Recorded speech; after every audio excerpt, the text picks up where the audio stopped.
Good morning childrens and my dear friends. आज फिर हम फेसबुक पे लाइव हो रहे हैं ट्रिग्नोमेट्री का सेकेंड पार्ट लेकर के। फर्स्ट पार्ट हम लोगों ने ट्रिग्नोमेट्री रेशियो का फार्मूला कुछ जनरल क्वेश्चन सॉल्व किए। अब सेकेंड पार्ट में ट्रिग्नोमेट्री के सारे फार्मूले जो क्लास 10th में यूज है उसको हम पहले समझेंगे लिख करके, फिर उसके बाद उसके ऊपर कुछ टॉपिक पे क्वेश्चन किया जाएगा। पहला टॉपिक है table for trigonometry ratio of 0 degree, 30 degree, 45 degree, 60 degree and 90 degree. इसके लिए टेबल बनाने के लिए क्या करेंगे, एंगल सारे फर्स्ट कॉलम में रखेंगे, फर्स्ट रो में, और उसके बाद हॉरिजॉन्टल जो लाइन होगा वो आपका रो होता है और वर्टिकल लाइन क्या होता है, कॉलम होता है। अब सेकेंड कॉलम में क्या रखेंगे, ट्रिग्नोमेट्री रेशियो के name sine theta, cos theta, tan theta, cot theta और सेक थीटा और cosec theta and cosec theta. अब 0 degree, 30 degree, 45 degree, 60 degree and 90 degree. अब सबसे पहले हम लिखेंगे साइन की वैल्यूज।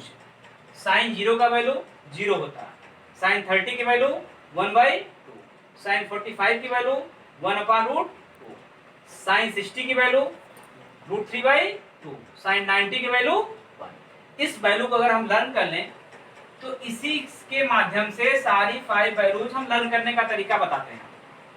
अब जस्ट कॉस की वैल्यू याद करने के लिए इसका वैल्यू क्या करेंगे, ये आपका असेंडिंग है, इसको डिसेंडिंग कर देंगे, मतलब ये आपका उल्टा लिख देंगे। जो 90 वैल्यू होगा वो साइन 0 का मान, कॉस 0 का मान, कॉस 0 का, तो कॉस 0 का मान 1।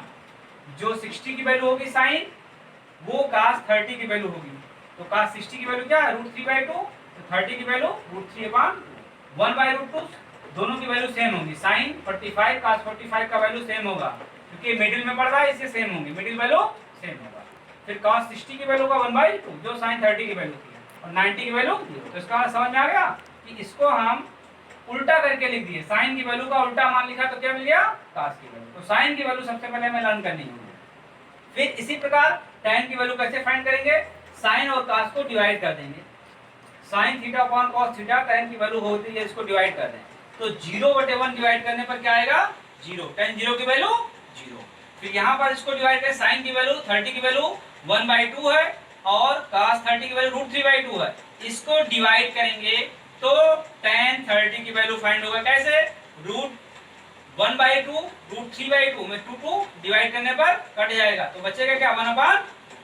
इसी प्रकार 45 tan 45 की वैल्यू डिवाइड करने पर कट जाएगा कोसाइन अपान cos की वैल्यू 2√2 कटेगा 1/1।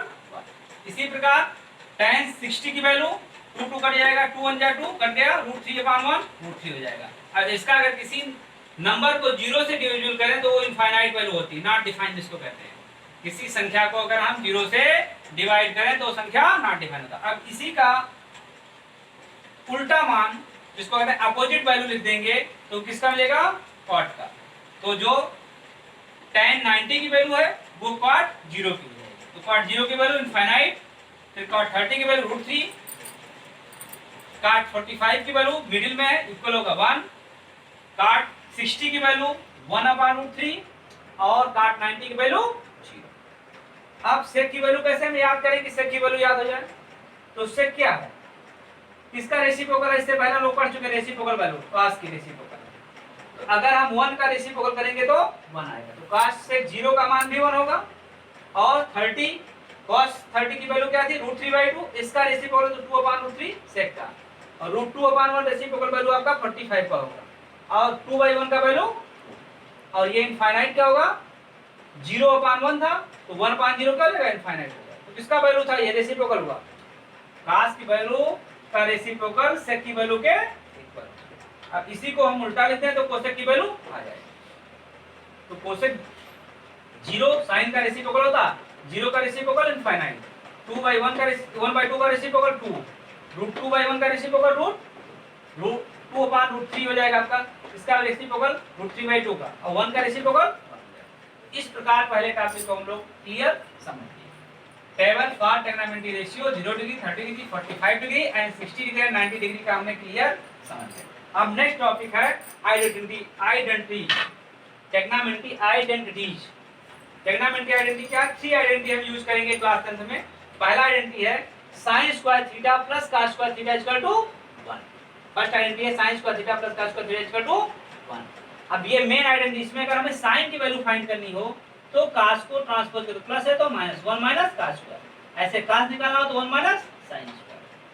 फिर सेकंड आइडेंटिटी है 1 plus tan square theta equal to sec square.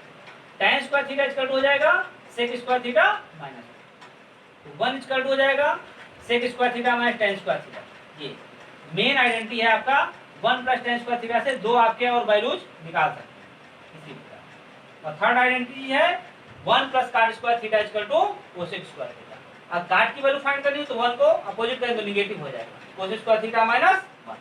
ऐसे 1 की value find cosec square theta minus, उसके बाद चौथी identity tan theta equal to sin upon cos, पांचवी है cot theta equal to cos theta upon sin। इस प्रकार सेकंड टॉपिक आपका। अब थर्ड टॉपिक बचा हुआ है trigonometry ratio complementary angle. Complementary angle कैसे होता है कि जैसे हमने बताया था इससे पहले कि बेस अगर एंगल बदलेंगे तो बेस सिर्फ चेंज होगा। इसे पाइथागोरस थ्योरम के अंतर्गत ये 90 डिग्री का राइट एंगल ट्रायंगल, ये आपका थीटा ले रहे हैं तो बेस ही होगा और 90 में थीटा लेंगे तो बेस ही होगा, तो एक दूसरे के कॉम्प्लीमेंट बन जाएंगे।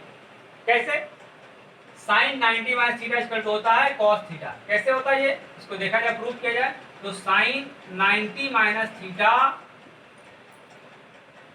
लेंगे तो इसके लिए क्या होगा, बेस ये हो जाएगा, परपेंडिकुलर ये और हाइपोटेन्यूस ये आपका। इसको मान लें थ्री साइड है x y z, three side ले लिया तो sin 90 minus theta equal to क्या होता है, sin थीटा की वैल्यू क्या होती है trigonometry ratio perpendicular upon hypotenuse, तो परपेंडिकुलर x होगा x अपॉन z और cos थीटा ले लें तो बेस क्या हो जाएगा आपका x ही होगा, x अपॉन z इसकी तो वैल्यू हो जाएगी। इसका मतलब क्या हुआ कि sin 90 माइनस थीटा कॉम्प्लीमेंट है cos थीटा, ऐसे cos 90 माइनस थीटा कॉम्प्लीमेंट होगा sin थीटा के। इसी प्रकार वैल्यू tan 90 माइनस थीटा किसका कॉम्प्लीमेंट है, cot का। फिर cot 90 माइनस थीटा किसका कॉम्प्लीमेंट है, tan थीटा का। और sec 90 माइनस थीटा किसका कॉम्प्लीमेंट है, cosec। और cosec 90 माइनस थीटा किसका कॉम्प्लीमेंट है, sec। ये आपके 6 देखिए कॉम्प्लीमेंट एंगल के फार्मूला आपके कि sin 90 माइनस थीटा यूज करेंगे cos थीटा में, cos 90 minus theta equal to sin theta, tan 90 minus theta equal to cot theta, cot 90 minus theta equal to tan theta, sec 90 minus theta equal to cosec theta, cosec 90 minus theta equal to sec theta. अब एक formula का revision कर लें जो इससे पहले लिख चुके हैं हम लोग, रेसिप्रोकल रिलेशन। तो रेसिप्रोकल किसके बीच होता है, हमने बताया था साइन और कोसेक का रेसिप्रोकल 1/2 होगा, cos और sec का रेसिप्रोकल 1 और tan और cot का रेसिप्रोकल क्या हो जाएगा 1। इसी प्रकार sin into cosec theta equal to 1, अगर sin की वैल्यू फाइंड करना हो तो कोसेक से डिवाइड होगा और कोसेक निकालना हो तो 1/sin। ऐसे cos into 1/sec theta, sec theta equal to 1/cos। tan into cot equal to 1, तो tan equal to 1/cot theta, cot equal to 1/sin